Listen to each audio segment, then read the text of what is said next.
So thank you. And I should just tell you about the Trans-Canada Highway, just to introduce it, if it needs any introduction. The Trans-Canada Highway is just that. It's a highway. It gets you places. And with the Trans-Canada Highway, it gets you to wherever you want to go in Canada, or at least to the start of a road that'll take you there. It provides a starting point without having to leave the country.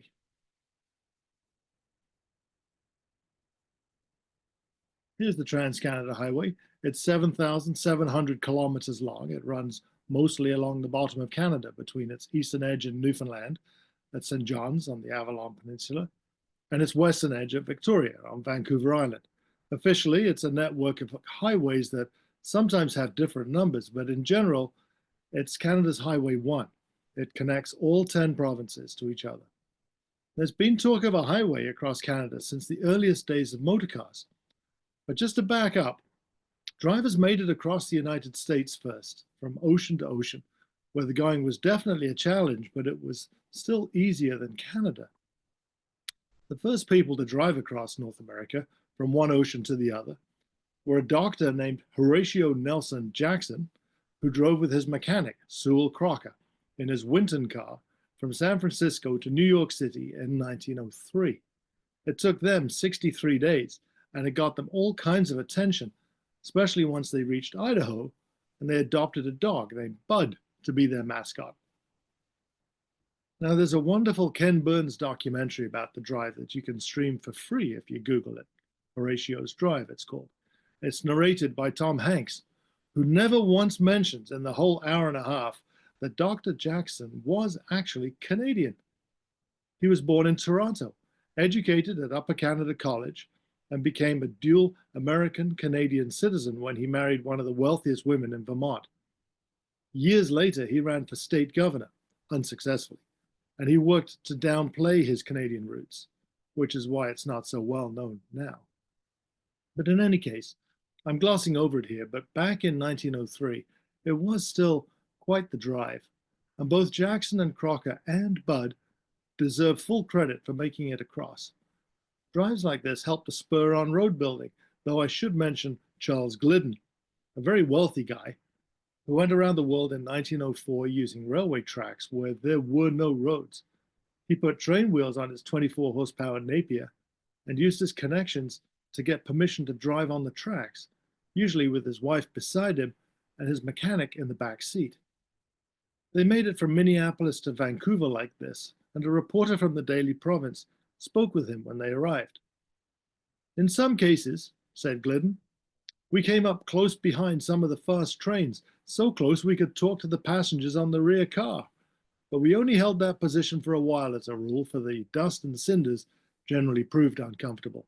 I can just picture them chatting to these people on the back rail of the car.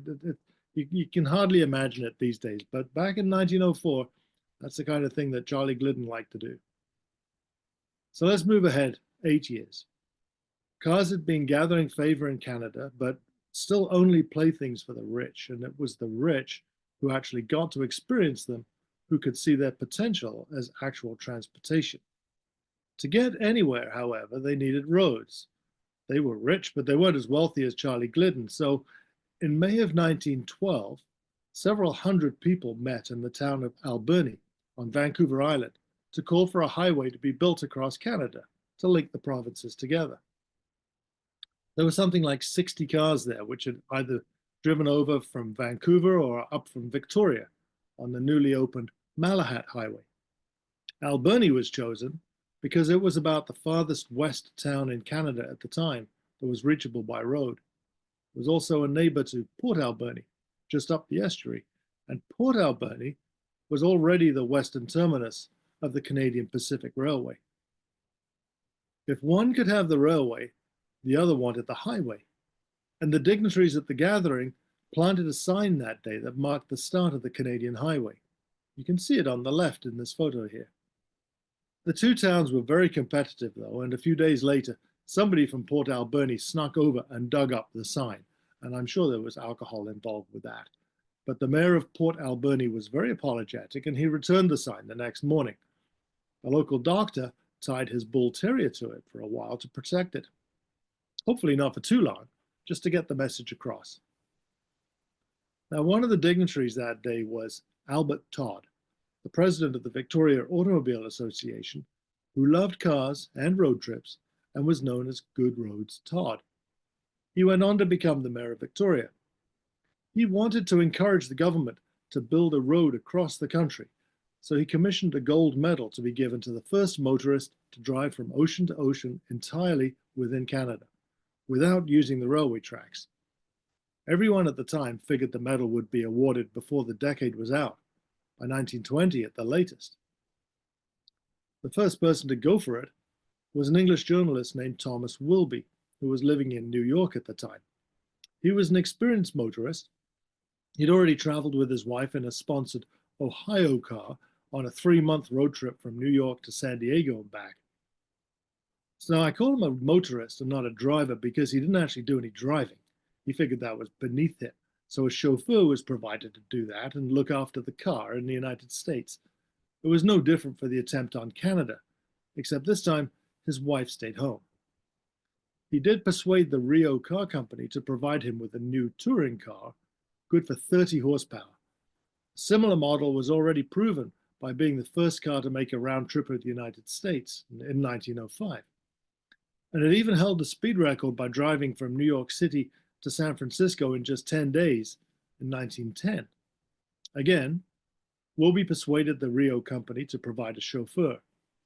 He told them he wanted somebody either British or Canadian, somebody suitably deferential who would know their proper status in life. They supplied their head mechanic, Jack Haney. Now, Haney was a young hotshot mechanic who looked after vehicles at Rio's Canadian operation in St. Catharines, Ontario. He was also the guy they'd send out on the train across the country to fix customers' cars. He was 23 years old, while Wilby was twice that, 46. But worst of all, he was American. He was from Indiana. Wilby wanted him replaced. Rio said he was the only guy they'd trust their car to, and it was him or nothing. And this wasn't a good start. Wilby later wrote a book about the drive. In it, he described Haney as a young, expert driver, very much like those I had seen in the States, sturdy, independent, self-contained fellows with the sense of relationship to their fellow men hopelessly confused by their own interpretation of democracy and equality. That's about as much of a reference as Jack Haney got in Wilby's book.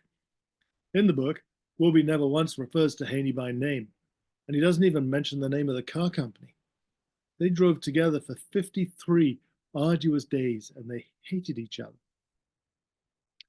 Wilby included photographs in his book, like this one taken by a professional on Vancouver Island. Now, Wilby's the one standing on the left wearing a hat, while Haney is leaning against the huge tree on the far right, behind the car. This is the original photo, and this is the photo that was published. Wilby had Haney airbrushed out of the photograph, and he even removed the Rio name from the grille on the front of the car. It was the same for all the pictures in the book. You can download Wilby's book for free if you search for it on the internet. It's called A Motor Tour Through Canada, and you can read his full account there of the journey. If you want an even more full account, you can go to the archives of the museum at St. Catharines and read the diary that Haney kept of the drive, which fills in all kinds of blanks. He writes of his frustrations with Wilby, and he calls the drive a farce. Or you can just read all about it in my book. It's a shameless plug here. The Drive Across Canada, available online, fine bookstores near you, and even some shady bookstores too. Whatever the dynamics, it was still quite the achievement. They literally had no maps, and they didn't even know for sure if there were any roads or not. They left Halifax in late August 1912 and made it as far as north of Manitoulin Island before they had to put the car on a ferry to cross Lake Superior, and then on a train to reach Winnipeg. Whenever they'd get to steep hills, which was frequently, they'd have to drive backwards to help the gasoline in the fuel tank reach the engine through the gravity-fed fuel line. They often got stuck, like here in Ontario, at a place called Scotia Junction, north of Orillia, and horses had to pull them out of the sand or the mud. Here they twisted the drive shaft and had to hang around waiting for a new drive shaft to be delivered on the train, which they promptly broke again. But they made it over the prairies, relying on local navigators to travel with them and guide the way to the next town. They picked up a third guy in Regina, who worked for Rio and was probably there to stop them from killing each other. When they reached the mountains, they even took to the railway track one night on the way to Creston because there just was no road. There was a fourth passenger with them at this point, and Wilby writes about it. There was a gasp as one felt the first forward plunge of the car, and the white path of acetylene light shot before us into the immense shadows of that forest wilderness, he wrote. 4 pairs of eyes strove to pierce the distance ahead and behind, and every nerve was strained in listening for a possible monster of steel and steam which might dash down upon us at any moment from around a curve, or catch us in its swift career from behind. Muscles were tense, ready for the leap to a precarious safety at first sight of an approaching headlight. They finally left the tracks. I'm sure their nerves were just shot, and they took to a trail where they drove high above the railway until they finally got to Creston at 3 in the morning. The fourth passenger was a local fruit rancher, and Wilby writes that he told them afterwards, "Lucky thing we came over the tracks in the dark. Those precipices are bad enough to look at from the train, but in daylight in a motor car, excuse me." But they couldn't quite do it, and they had no choice but to divert down and across the border into the United States for about 80 kilometers or so before returning to Canada to drive to Princeton. The border is the straight black line across this map. From there, they headed up to Lytton and the north end of the Fraser River, where they drove on the old Caribou Road and their lights gave out. I'll let Wilby pick it up again. We still had 10 more miles to shelter, but our big acetylene lamps went out, leaving us in total darkness on a dangerous curve. We pulled up, lit the lamps again, and crept onward. Once more, the lights went out. The gas in the cylinder was exhausted. To advance without lights meant certain death, and our small oil lamps were next to useless, being hung too high above the roadway to give us a view of the dangerous ledge. The situation was desperate.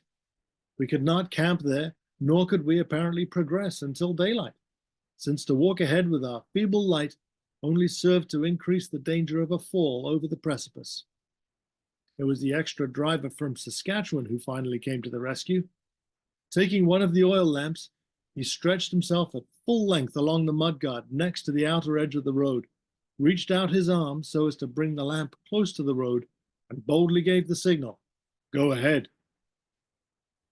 10 miles on one's stomach, holding a light over a sheer drop of hundreds of feet, is a devilishly unpleasant roll. Inch by inch we crept on. Moment by moment, the poor fellow grew stiffer. A sudden jolt, and it seemed as if we must throw him down the bank. A flicker of the light, and it seemed as if we all, car and passengers, were already over the brink. We were incessantly rounding a series of bluffs, twisting and turning in short, sharp curves that shut out the road ahead. Conversation languished. The unfortunate man, progressing on his stomach, gave vent to his emotions only in occasional grunts. I'll bet he did. The next day, they gave up on the canyon road and they loaded the Rio onto a train down to the lower mainland. And then they drove, sort of victoriously, into Vancouver. Wilby was treated as a hero in Vancouver, and then they drove to Victoria, and he was treated as a hero there, too. He didn't win the Todd Medal, though, because he'd crossed into the States, and a couple of times he put the car on the train. He and Haney returned home separately and never saw or spoke to each other again. And then the First World War began, and there were different medals to be won by adventurers. Through this time, though, motoring organizations were still promoting the idea of a highway across the country, so Canada could be independent from the United States. The Conservative government tried to give some money to the provinces to build better roads, but the Liberal opposition shot it down. They saw roads as just a way to deliver goods to the train station, and the cars that needed them were still just playthings of the rich, so they deemed the plan a frivolous waste of money. Eventually, in 1919, the newly formed Union Party government did give $20 million for road building, but they expected the provinces to pay 60% of all of the costs, and it was really just to create work. It was a way to get bored young men out of the cities and keep them busy. And the actual construction went very slowly. In fact, it went so slowly that those work gangs spent most of their time in the 1920s just digging up the little they'd already done to improve it, as cars became better and benefited from better highways. People still wanted to promote the idea, though, of a highway to link Canadians, even if politicians didn't want to actually pay for it. In 1920, a Vancouver banker named Percy Gomery was sponsored by his local motoring association to drive his new Maxwell from Montreal to Vancouver and to write a series of weekly articles in the newspapers as he went along. He wasn't trying to win a medal, he was just trying to promote the practicality of driving. He traveled with his wife, Bernadette, who he called the skipper. Bernadette's here in the lighter colored clothing. It was rough going for them in the Ontario woods north of Ottawa. The car got stuck in the swamp many times, and when that happened, Percy had to go find horses to pull them out, leaving his wife among the mosquitoes with a revolver to fend off bears. One time, at the end of the day, several miles past De Rivière on their way to Arnprior, the car got hopelessly stuck in the mud, and they had to give up on it for the night. Percy wrote about it afterwards. Sadly, he wrote, we fished out the very necessaries, including the typewriter, and left our desolated little home with its broken running board, broken spring, broken lamps, flattened gas tank, bent windshield, smashed top, to the mercy of the rain, and started back for De Rivière. Our arms were full of parcels. It was wet and hot. The mosquitoes were eating us alive, and we were desperately tired. Several times the skipper became hysterical. I comforted her as well as I could. In fact, I recall telling her how these hardships could only make us better pals. Right. They pressed on and made it farther than Wilby and Haney. Roads were being built, but piecemeal and only in the easier places. Percy and Bernadette made it to Sault Ste. Marie before they had to give up on Canada and cross into the States to drive the American highway south of Lake Superior. They crossed back to drive to Winnipeg and then over the prairies, but then, again, they could find no road in the mountains, so they ducked back south to the US to drive home through Seattle. You can read Percy's highly entertaining account of the drive in his book, A Motor Scamp Across Canada, which you can also download for free from the internet. Or did I mention I've written a book? All the best bits are in there, including the crash and the speeding ticket and the drunken night with the lumberjacks. It's all good stuff. There were a number of other attempts to cross the country during the 1920s, when the government was half-heartedly chipping away at a highway. Perry Doolittle, a Toronto doctor who helped create the Canadian Automobile Association, CAA, organized a drive in 1925 from Halifax to Victoria that did stay entirely inside Canada, but often there still were no roads. There were no roads around Lake Superior, and not in the woods of northwest Ontario, and not over the Rockies. In those places, the car just had its wheels swapped for train wheels, as Charlie Glidden had done, and it was registered as a train in order to use the tracks. The car drove 1,373 kilometers like this, out of more than 7,700 from start to finish. Whenever there was a road, though, it would take it, even when the prairie gumbo made the going rough. Modern accounts credit Doolittle with driving the car, and he did come along for a couple of stretches, but in fact, he only helped plan the project. The drive was sponsored by Ford, and it was Ford's official photographer, Ed Flickinger, who stuck with it all the way. Local Ford executives did the driving in their respective regions.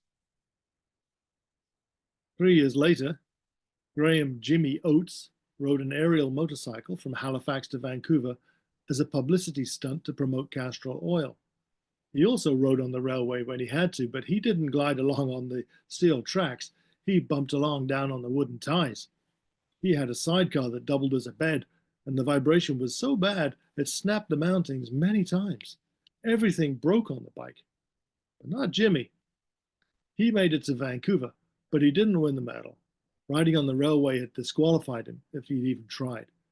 He was, however, the first person to actually drive across Canada on his own tires all the way.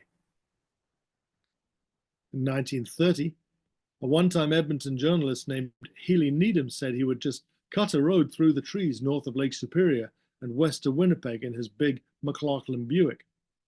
He got about as far as Nipigon before he injured himself and had to be evacuated out, which was just before a local church minister accused him publicly of driving in the cleared area alongside the railway tracks. Needham was last heard of that spring, trying to solicit interest in a drive around the world, to be taken in his Miss Canada car, which was to be a torpedo-shaped vehicle made mostly of nickel.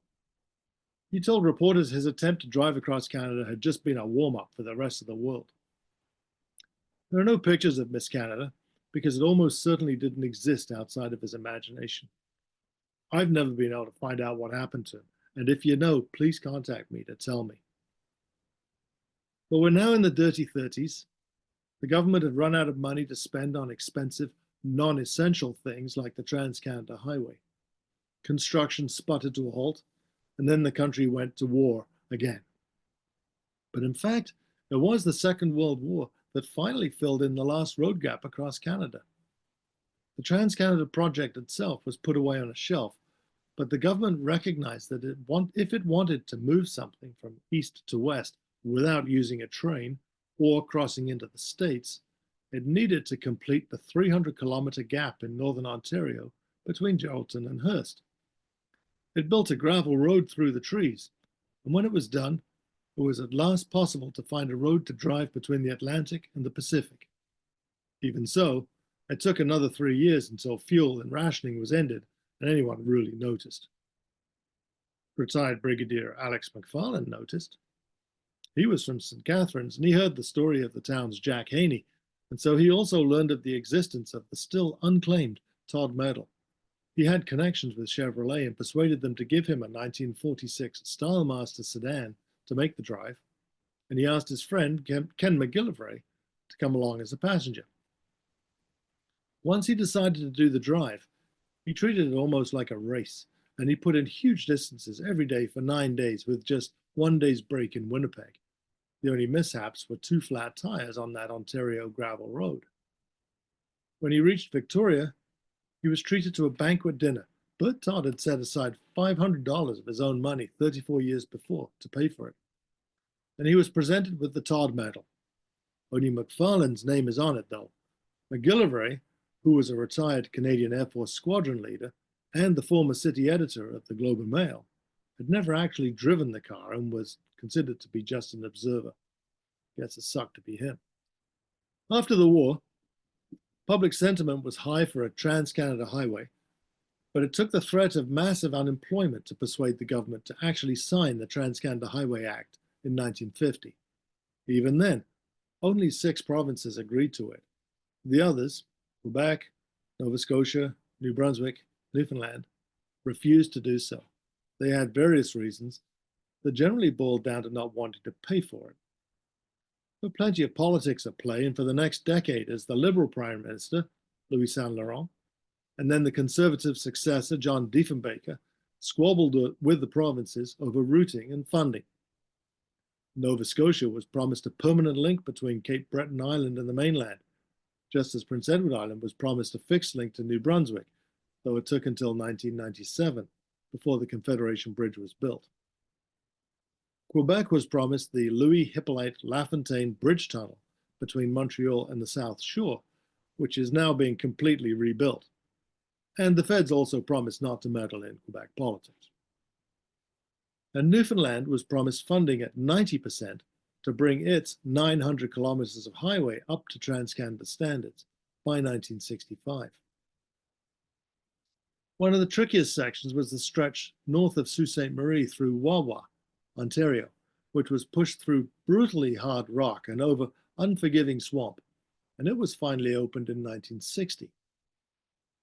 Now, the highway could have taken the more northerly route through the forest that Macfarlane took to win the medal, which is actually about 30 kilometers shorter, but the more scenic coastal route was chosen to attract American tourists. It wasn't properly finished, but Diefenbaker's government decided the Trans-Canada Highway would be officially opened once the section over the Rogers Pass in British Columbia was complete. That was a very tricky stretch of construction because of its propensity for avalanches. The area gets at least 10 meters of snowfall every year. But the road was built, and to this day, the Canadian Armed Forces have a system of firing howitzers into the snow to set off controlled slides to keep the highway clear. It's the longest running Canadian military operation in history. Now, in 1962, the Prime Minister, John Diefenbaker, said he would open the highway on September the 3rd. But the Premier of British Columbia, W.A.C. Bennett, who you can see here, declared the same stretch of asphalt open 5 weeks earlier, on July the 30th. Wacky Bennett wanted to stick one to the feds, so he opened the provincial highway that just happened to be part of the 100 kilometers or so over the pass, which was the final link of the Trans-Canada. As far as I'm concerned, that's the day the highway became drivable from one ocean to the other. And for what it's worth, that's also the day that I was born. I am 3 hours older than the Trans-Canada Highway. When Diefenbaker opened it, they had to dig up a bit so he could tamp it back into place for the cameras. At both events, it was stinking hot, and yet there were cars lined up to drive the road because people knew the importance of the highway. And as Diefenbaker said in his speech at the time, this highway, may it serve to bring Canadians closer together.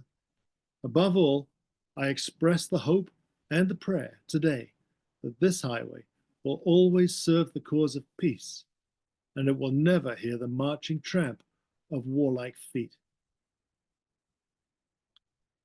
These days, the Trans-Canada Highway has been expanded to double its original length, thanks to including alternative routes in Quebec and Ontario, and across the west through Saskatoon and Edmonton to Prince Rupert and the Haida Gwaii Islands. We pretty much take it for granted. This is why I've driven it twice now, from St. John's to Victoria. In 2012, I drove it in a made-in-Canada Chevy Camaro convertible, and I borrowed the Todd medal from Alex Macfarlane's grandson to carry with me. Here I am at Louisbourg with the medal in Nova Scotia, where Macfarlane began his drive in 1946. Then 2 years ago, I borrowed the medal again, and I drove the highway again in a made-in-Canada Lexus RX 500 hybrid. The second time around, the road was a little straighter, but it's still not the US interstate with all its controlled access junctions and its swift speed limits. It's better than that. It's a road full of stories. Some are happy, some are sad, some uplifting, some tragic. There's the Saskatoon or the Saskatchewan town that's actually between the eastbound and the westbound lanes. There's the Newfoundland town gutted by a hurricane, and the BC town gutted by fire. There are the animal bridges in Alberta that are the benchmark for the world. The German prisoners of war in Ontario who came back to live in Canada. The horrific crashes, the inspiring connections. The road doesn't change. It's there for you if you want to experience it. The stories deserve to be told. They're such great stories too. And I mentioned I've written a book. Maybe I should leave it there. Thank you very much. Thank you. Thank you, Mark. That was great. I've heard you talk about this book and this topic a couple times, and I feel like I still learn something every time I hear you speak about it. It's really great. It's all in the book.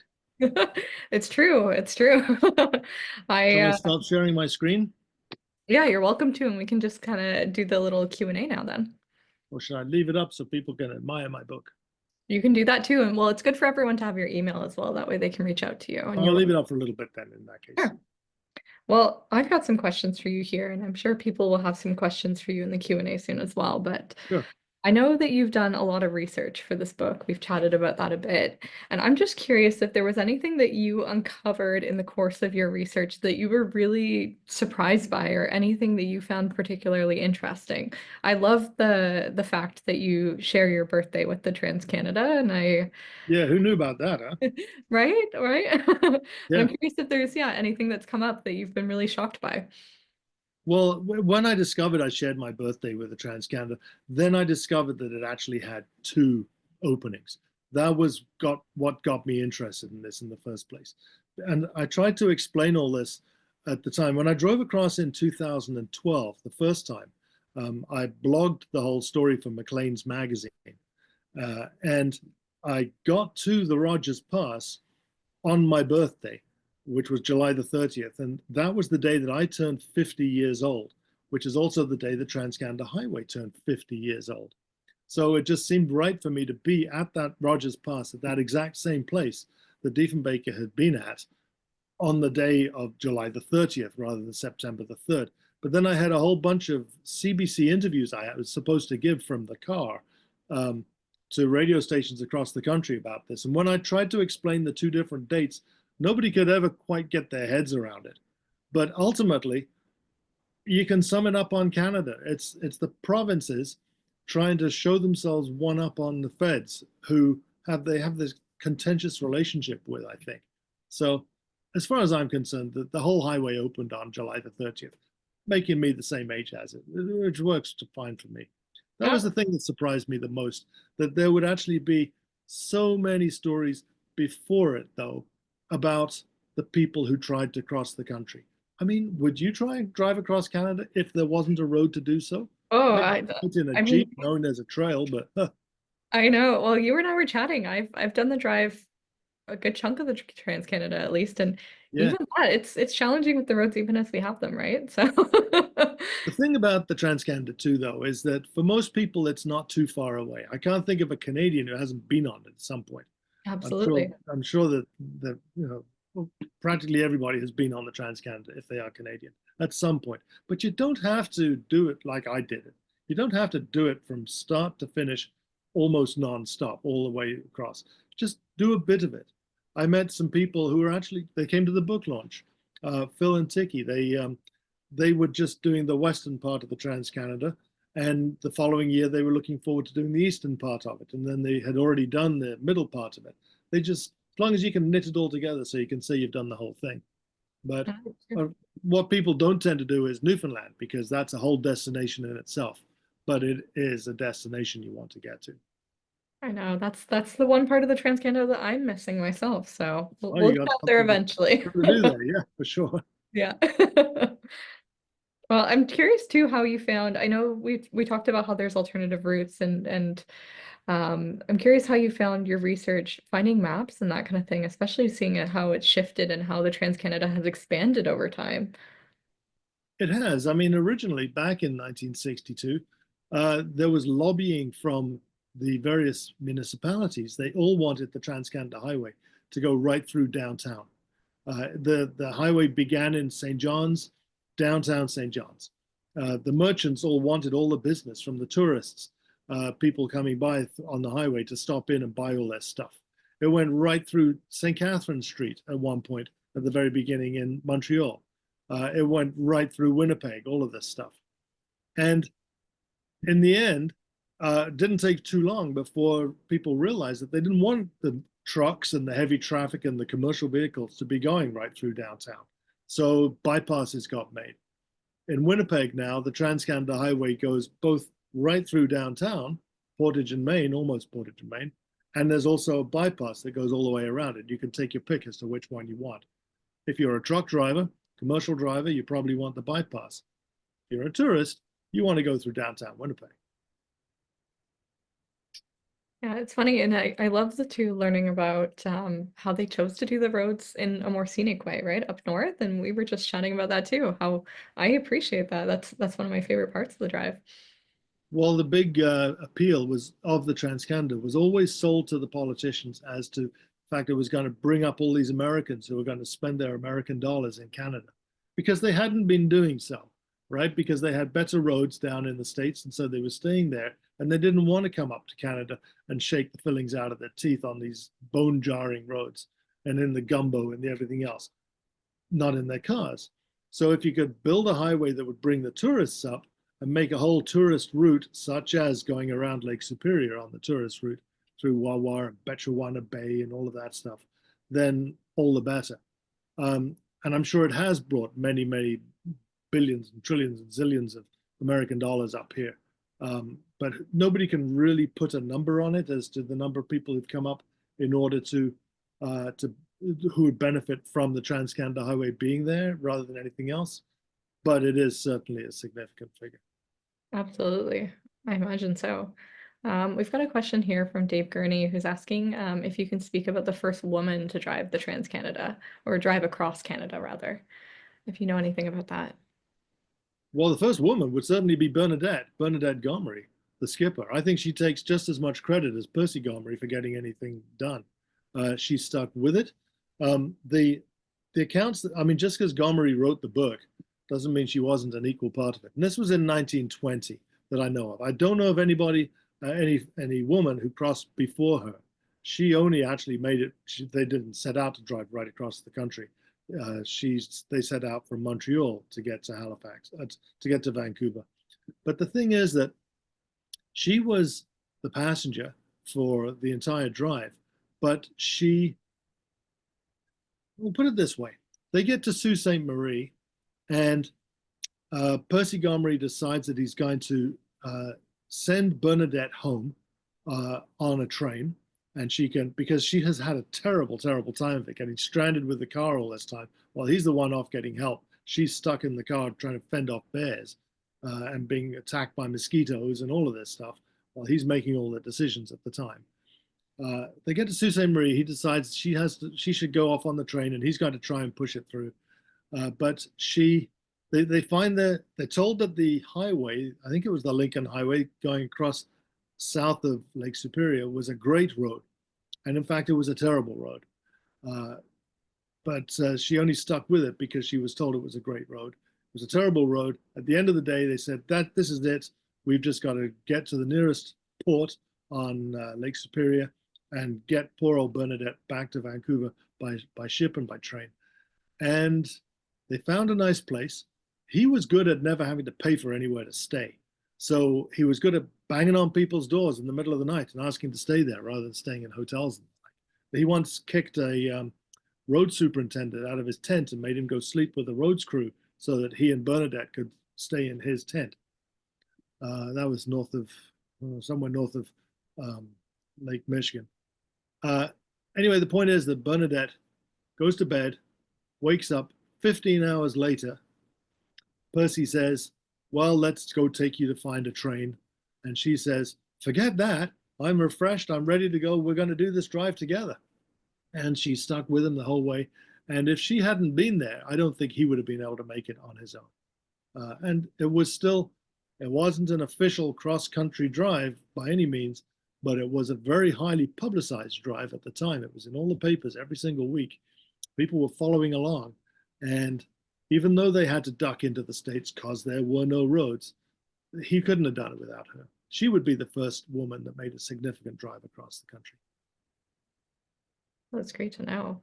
I know that you had a companion too when you were doing the drive across Canada. I'm curious how you felt about having that, and if that impacted your you're saying that you don't think he would have been able to finish the drive without her, but I'm curious how you felt about it too. Well, it's always nice to come along with somebody else, right? To be able to share the experiences with somebody.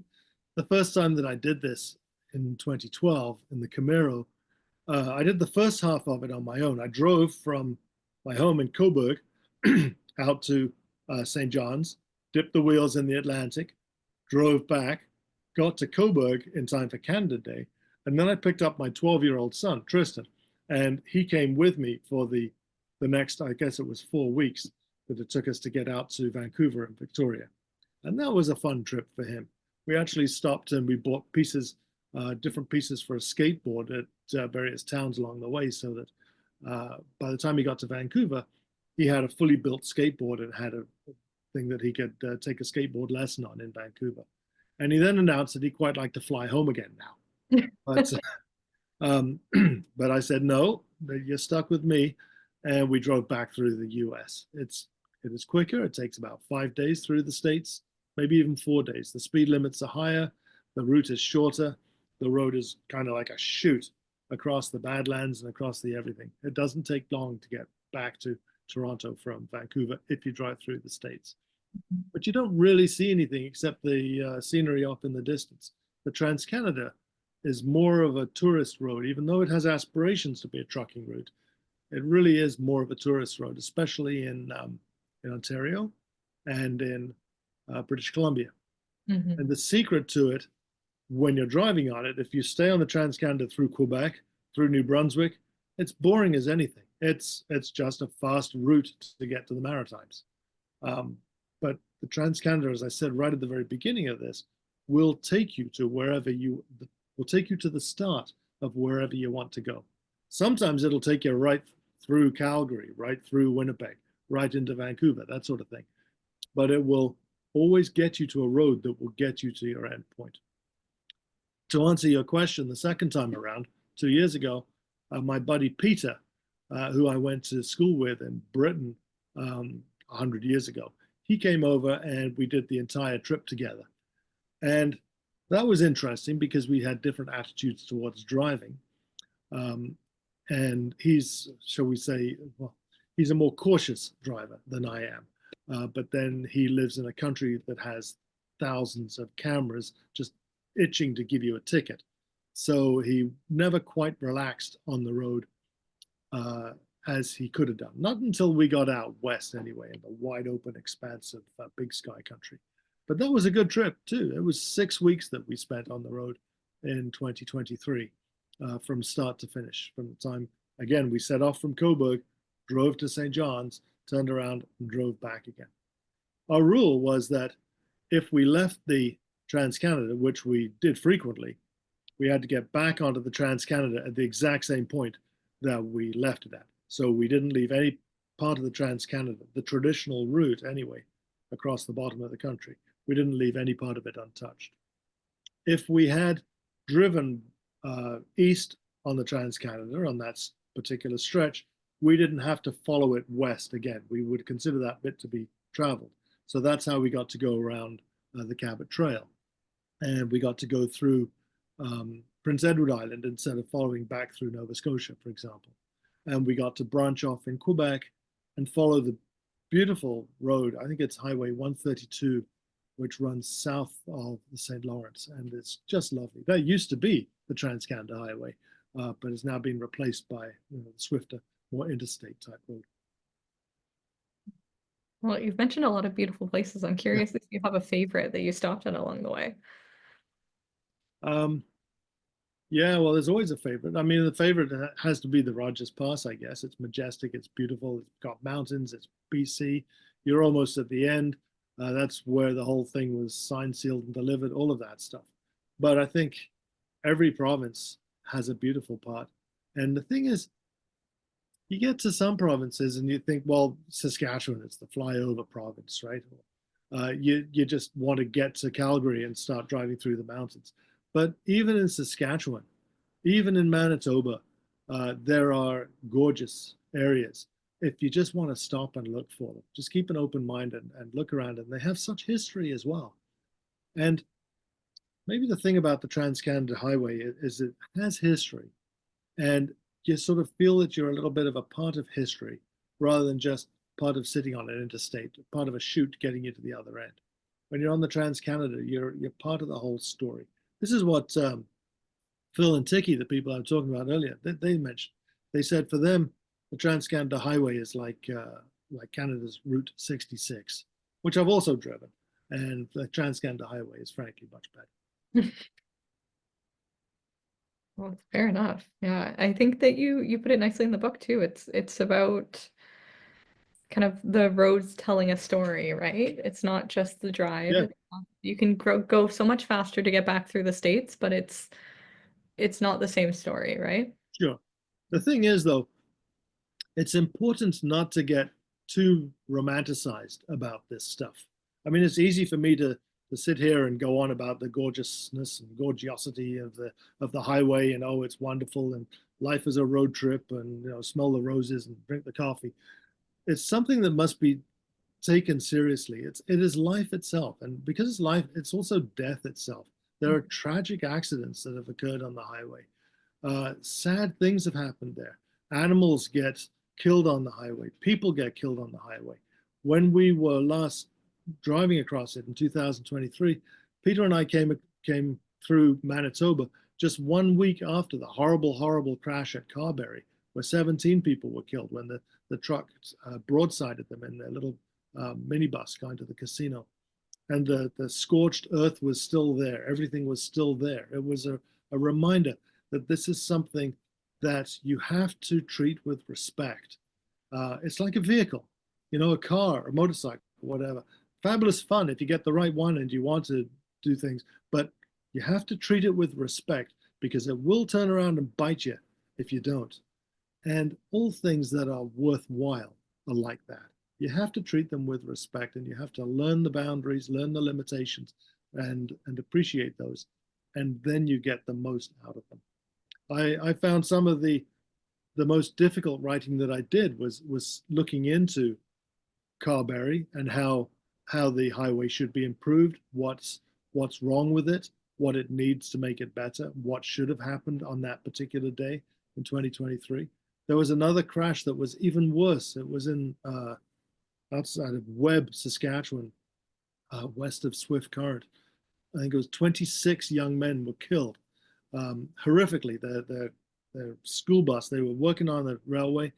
They were driving home on a school bus and it broadsided a tanker truck and it was a fireball and it was horrible. And hardly anybody remembers that story now. But I actually found a survivor from that accident from Newfoundland.